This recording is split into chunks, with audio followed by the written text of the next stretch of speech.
ছাত্র সপ্তাহ পালন কর্মসূচির অঙ্গ হিসাবে বাড়ি বাড়ি গিয়ে স্বাস্থ্য সচেতনতার বার্তা প্রেরণ করল পড়ুয়ারা। প্রতিবেদনটির সহযোগী নিবেদক সেবাব্রত ইনস্টিটিউট অব নার্সিং। নতুন শিক্ষাবর্ষে ভর্তি চলছে। সামন্ত এন্টারপ্রাইজ, সবার জন্য লোন, সবার হাতে ফোন।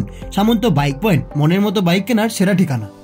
শিক্ষার মানোন্নয়নের স্বার্থে ও পড়ুয়াদের সুরক্ষিত ভবিষ্যতের লক্ষ্যে বছরের শুরুতেই ছাত্র সপ্তাহ বা স্টুডেন্টস উইক পালন করতে হবে রাজ্যের প্রতিটি বিদ্যালয়কে। 2রা জানুয়ারি থেকে 8ই জানুয়ারি টানা 7 দিন ধরে চলবে এই কর্মসূচি।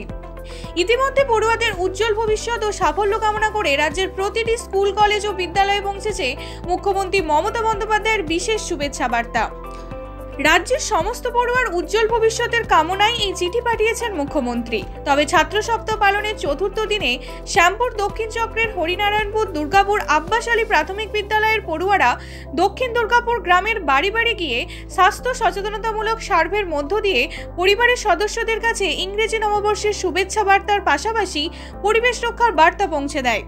এই কর্মসূচিতে অংশগ্রহণ করে 3য়, 4র্থ ও 5ম শ্রেণীর মোট 10 জন পড়ুয়া। সমগ্র কর্মসূচিটি বিদ্যালয়ের বর্তমান প্রধান শিক্ষক মিহিরলাল ভক্তার নেতৃত্বে সুসম্পূর্ণ হয়। বাকি পড়ুয়াদের নিয়ে বিদ্যালয় কক্ষে অনুষ্ঠিত হয় অঙ্কন প্রতিযোগিতা। তবে বিদ্যালয়ের এহেন উদ্যোগে খুশি এলাকাবাসীরা।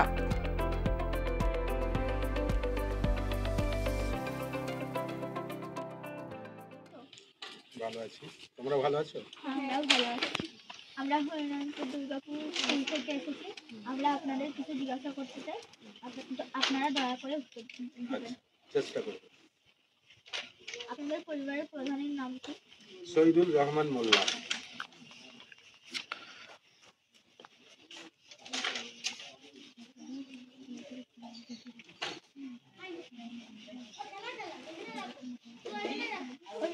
আপনাদের পরিবারের সদস্য কয়জন?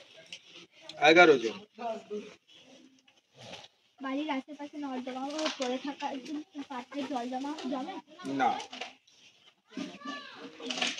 জলে মশা ডিম পারে আর মশা ব্যাকটেরিয়া ডেঙ্গু জ্বর ছড়ায়।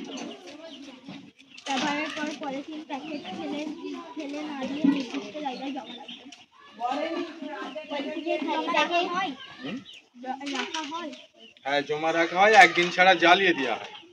পলিথিনের খালি প্যাকেট একটি বস্তায় জমিয়ে রেখে দিবেন। পরে ময়লা আনতে এলে দিয়ে দিন অথবা পুড়িয়ে দিন। রান্নার কাজে কলের জল ব্যবহার করা হয়? পুকুরের জলে অনেক রোগ, জীবাণু ও দূষিত পদার্থ থাকে, তাই পুকুরের জল রান্নার কাজে ব্যবহার করবেন না। সকলে পায়খানা বাথরুম ব্যবহার করে?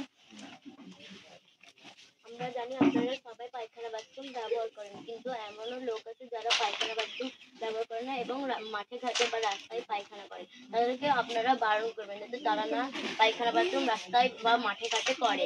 এবং এই পায়খানা বাথরুম থেকে অনেক জীবাণু বা রোগ ছড়ায়। মশা মাছি এই পায়খানায় থাকে এবং এখান থেকে এরাও অনেক রোগ ছড়ায়। এবং বৃষ্টির জল ওই মাঠে ঘাটে যেই পায়খানাগুলি পড়েটা ধুয়ে পুকুরে যায় এবং ওখান থেকে অনেক ছড়ায়, ওই জীবাণু ছড়ায়। তারপরে যে ওইখান থেকে অনেক যেই জীবাণুগুলো ছড়ায় ওগুলো অনেক ভয়ানক জীবাণু বা আছে, ওখান থেকে আপনারা সাবধান থাকবেন। এবং ওই জীবাণুগুলো অনেক ভয়ানক, ওই পোলিও যেরকম, তারপরে ডায়রিয়া, আমাশা, এরকম অনেক রোগ আছে যেগুলো অনেক এখান থেকে আপনারা সবাই সাবধান থাকবেন।